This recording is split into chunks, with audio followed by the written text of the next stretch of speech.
வணக்கம் உறவுகளே. இன்று நாங்கள் பூரி கோதுமை மாவில் சாஃப்டான பூரி எவ்வாறு செய்வதென்று சொல்லித்தான் நான் இன்றைக்கி ஒரு சமையல் குறிப்பொன்று காட்ட போகிறேன். ஸ்கிப் பண்ணாமல் பாருங்கள். புதுசாக எங்களோட காணொலியை பார்க்குற உறவுகள் மறக்காமல் சப்ஸ்கிரைப் அண்ட் லைக் பண்ணி பாருங்கள். ஸ்கிப் பண்ணாமல் பஞ்சு போன்ற சாஃப்டான பூரி எவ்வாறு செய்கிறதுன்னு சொல்லித்தான் நான் இன்றைக்கி ஒரு குட்டியாக ஒரு வீடியோவில் காட்ட போகிறேன். வாங்க பார்க்கலாம். மா எடுத்துருக்கிறேன், கோதுமை மா, சுத்தமான கோதுமை மா அழகாக அரித்து எடுத்துருக்கிறேன். மாவை கட்டாயம் அரித்து எடுக்கணும். பார்த்திங்கன்னா 1/4 கிலோ எடுத்துருக்கிறேன். அடுத்தது தேவையான பொருட்களை பார்ப்போம். இது பால் மா பவுடர் ஆங்கர், நம்ம டீ குடிக்க பயன்படுத்துகிற ஆங்கர் எடுத்துருக்கிறேன். ஒரு 3 தேக்கரண்டி எடுத்துருக்கிறேன். அடுத்தது நம்ம கட்டாயம் உப்பு போட்டு தான் செய்ய போகிறோம். உப்பு எடுத்துருக்கிறேன். இப்போ 3ஐயும் கொஞ்சமாக தண்ணி விட்டு, நிறைய ஊற்றக்கூடாது. அடுத்தது ஆங்கர் கோதுமை மாவையும் போட்டுட்டு 3ஐயும் அடுத்தது கொஞ்சமாக உப்பு போட்டு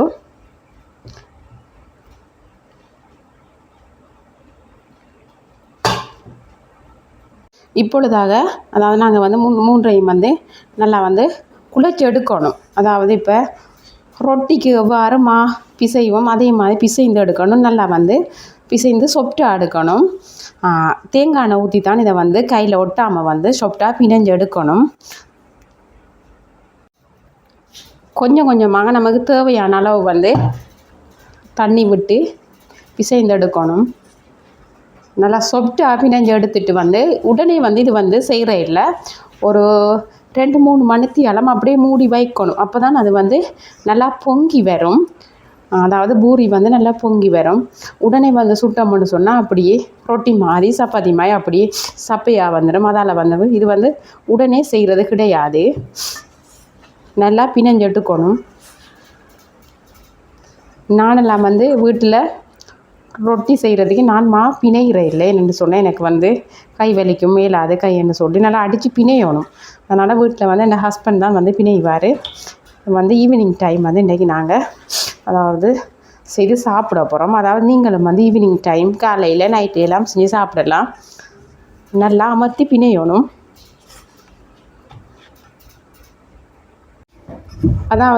எண்ணெய் விட்டு பிசைந்து எடுத்தால் கையில் ஒட்டாது. இப்படி நல்லா சொப்டாக பிசைந்து எடுக்கணும். நல்லா அடித்து பிணைஞ்சாதான் இந்த பூரி நல்லா சொப்டாக வரும். இது உடனே நம்ம சுடக்கூடாது. இது ஒரு 2 மணித்தியாலம் மூடி வைக்கணும். பார்த்திங்கன்னா நான் நல்லா பிசைஞ்சு எடுத்துருக்கேன். இங்கே வர கையில் இப்படி வரணும். அழகாக ரவுண்டாக போட்டு எடுத்தோம்னு சொன்னால் நல்லா பொங்கி வரும். இது உடனே சுடுறதில்லை. ஒரு 2-3 மணித்தியாலம் திரும்பவும் சொல்ல உடனே சுட்டுறாதீங்க. ஒரு 2-3 மணித்தியாலம் இதை மூடி வைக்கணும்.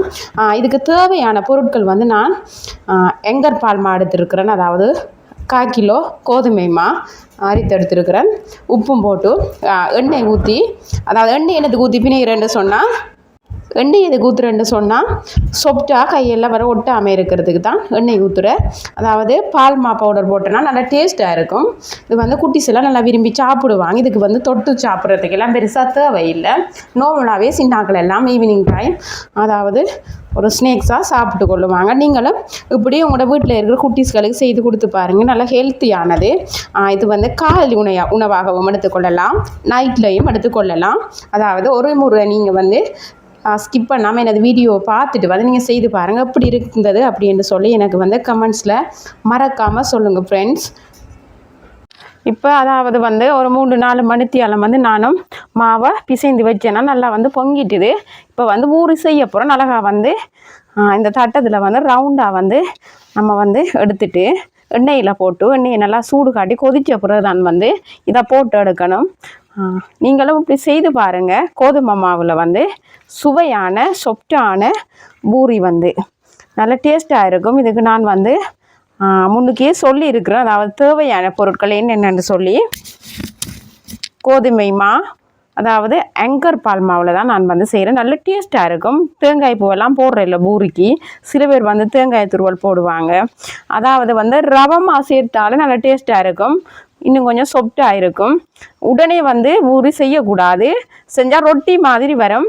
அது பொங்காது. இது நான் 3-4 மணித்தியாலம் வந்து பிணைஞ்சு வச்சு நான் பாருங்கள். இதை வந்து எண்ணெயில் போட்டு பொரிச்சு எடுக்க போகிறேன். எண்ணெயை நல்லா சூடு காட்டிட்டு பொரிச்சு எடுக்க போகிறேன்னு பாருங்கள். ஸ்கிப் பண்ணாமல் பாருங்கள். நீங்களும் இவ்வாறு செய்து பாருங்கள். சுவையான பூரி பார்த்தீங்கன்னா பூரி நல்லா எண்ணெயில் பொரியுது. நான் முறைக்கு காட்டுறேன் எப்படி இருக்குன்னு பாருங்கள். நீங்களும் இவ்வாறு செய்து பாருங்கள். நல்லா டேஸ்ட்டாக இருக்கும். நல்லா பொங்கி வரும். அதாவது உடனே வந்து செய்யக்கூடாது. நிறைய பேருக்கு வந்து பூரி சாப்பிடுவாங்க, பூரி பிடிக்கும், ஆனால் பூரி செய்ய தெரியாது. இப்படி நீங்கள் செய்து பாருங்கள். நல்லா டேஸ்ட்டாக இருக்கும். இன்னும் ஒன்று சொல்லணும். அதாவது என்னென்னு சொன்னால் இந்த பூரி செய்யும் போது வந்து ஒரு பக்கம் போடக்கூடாது. அதாவது 2 பக்கம் மாறி மாறி போட்டால் தான் இந்த பூரி வந்து அழகாக வந்து 2 பக்கமும் வந்து வேகி வரும். இல்லைன்னு சொன்னால் ஒரு பக்கம் முருகாமல் அப்படியே இருக்கும். அதால் பற்றி போயிடும், தீஞ்சு போயிடும். அதால் வந்து 2 பக்கமும் வந்து கொஞ்சம் கொஞ்சம் நேரம் விட்டு விட்டு எடுக்கணும் எண்ணெயில். அப்போ தான் அந்த பூரி வந்து நல்லா அதாவது வேகி வரும். நல்லா பொங்கி வருது பார்த்தீங்களா. இப்படி கரண்டியெல்லாம் அமர்த்தி விடணும். அப்போ தான் நல்லா பொங்கும். சில பேர் வந்து அந்த கரண்டியெல்லாம் அமர்த்த மாட்டாங்க. இப்படி அமர்த்தி விடணும். ஓகே, பூரி வந்து முதலாவது பூரி நான் இறக்க போகிறேன். நல்லா டேஸ்ட்டாக இருக்கு. நீங்களும் இவ்வாறு செய்து பாருங்கள். புதுசாக எங்களோட வீடியோ பார்க்குற உறவுகள் வந்து மறக்காமல் சப்ஸ்கிரைப் பண்ணுங்கள், லைக் பண்ணி சப்போர்ட் பண்ணுங்க உறவுகளை. இன்னும் பல சுவாரஸ்யமான வீடியோக்களோடாக நீங்கள் இணைந்திருங்கள்.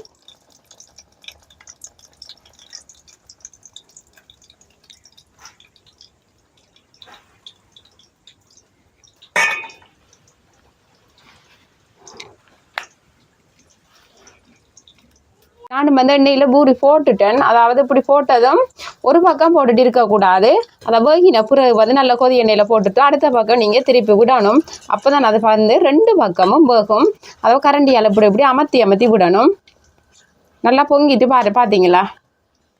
நீங்களும் இப்படி செய்து பாருங்கள். நிறைய பேருக்கு பூரி பிடிக்கும், ஆனால் பூரி செய்ய தெரியாதடா அப்படின்னுவாங்க. மறக்காமல் எங்களோட வீடியோ புதுசாக பார்க்குற உறவுகள் வந்து எங்களுடைய சேனலுக்கு வந்து ஒரு சப்ஸ்கிரைப் பண்ணி அப்படி ஒரு லைக் பண்ணுங்கள். நீங்களும் வந்து செய்து பார்த்துட்டு அதாவது எப்படி இருக்குன்னு சொல்லி எனக்கு கமெண்ட்ஸில் சொல்லுங்கள். நல்லா டேஸ்ட்டாக இருக்கும், உடம்புக்கு வந்து ஆரோக்கியமானது. இதில் வந்து கோதுமை மாவில் இன்னும் நான் வந்து சொல்லணும்.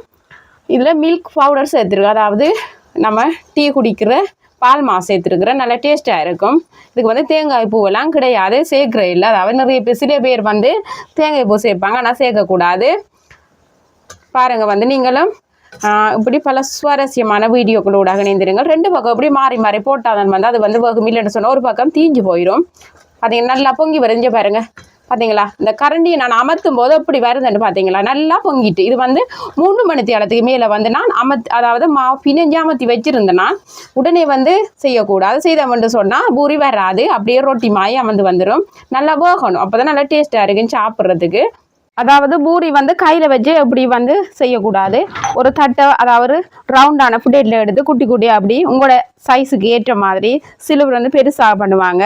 இப்போ கடையில எல்லாம் வந்து நம்ம வாங்குகிற பூரி வந்து சின்ன சின்னதாக இருக்கும். அதில் வந்து நம்ம வந்து வீட்டில் சாப்பிட்றோன்னு சொன்னால் நம்மளோட அளவுக்கு ஏற்ற மாதிரி நமக்கு பிடிச்ச மாதிரி வந்து பெருசாக எடுக்கலாம். என்ன வந்து பெருசாக எடுத்தோம்னு சொன்னால் வந்து அதை எண்ணெய் தாஜெட்டுக்குள்ள வந்து போட்டோம்னு சொன்னால் அதை எப்படியும் வந்து பெருசாக வராது. அதனால் வந்து அளவுக்கு ஏற்ற மாதிரி போட்டால் தான் அதாவது வந்து பூரி வந்து நல்ல டேஸ்ட்டாக அழகாக ரவுண்டாக வரும். பார்க்குறதுக்கும் அவ்வளோ ஒரு அழகாக இருக்கும். நீங்களும் இப்படி ட்ரை பண்ணி பாருங்கள். இப்போ வெளியிடங்கள்லாம் பார்த்தோம்னு சொன்னால் பூரியெல்லாம் சரியான விலை வந்து, ஆனால் நல்ல டேஸ்ட்டாக இருக்கும். சாப்பிட இன்னும் ஒன்று சாப்பிடும் அப்படின்ட்டு நான் இருப்போம். ஆனால் வந்து என்ன நம்மளோட காசும் போகுது, ஐயோ இவ்வளோ விலையா அப்படின்னு இருப்போம். ஆனால் இப்போ வீட்டில் செய்தோம்னு சொன்னால் காசு மிச்சம். அதாவது நம்ம வயிறு ஃபுல்லாக பிடிச்ச மாதிரி நம்ம கேட்ட அளவு சாப்பிடலாம். அதுக்காக வந்து நீங்களும் இப்படி வீட்டில் செய்து பாருங்கள். அதாவது ஒவ்வொரு நாளும் ஒவ்வொரு சமையல் குறிப்பு, அதாவது எங்களோட உறவுகள் நிறைய பேர் அதாவது என்னிடம் கேட்டு இருந்தார்கள், அக்கா நீங்கள் வந்து எங்களுக்கு வந்து சமையல் குறிப்பு போடுங்க, அதாவது நீங்கள் சமைக்கிற முறை எப்படி சமைக்கிற அப்படின்னு சொல்லி நாங்கள் பார்த்து வந்து கற்றுக்கொள்ளணும். நாங்கள் வந்து வீட்டில் சமைக்கிறதில்ல கூடுதலாக வந்து எங்கள் வீடியோ பார்க்குற அதாவது வந்து நிறைய சகோதரிகள் தான் எங்கள் லைவுக்கு வருவாங்க. கட்டாயம் எங்களோட சகோதரிகளுக்கான பதிவு தான். சகோதரர்களும் கோவித்து கொள்ள வேண்டாம், எல்லாருக்குமே அதாவது பிரியோசனமான பதிவுகள் தான். தொடர்ந்து வந்து எனது யூடியூப் சேனலோடாக இணைந்திருங்கள். இன்னும் பல சுவாரஸ்யமான வீடியோக்களோடாக நீங்கள் இணைந்திருக்கலாம்.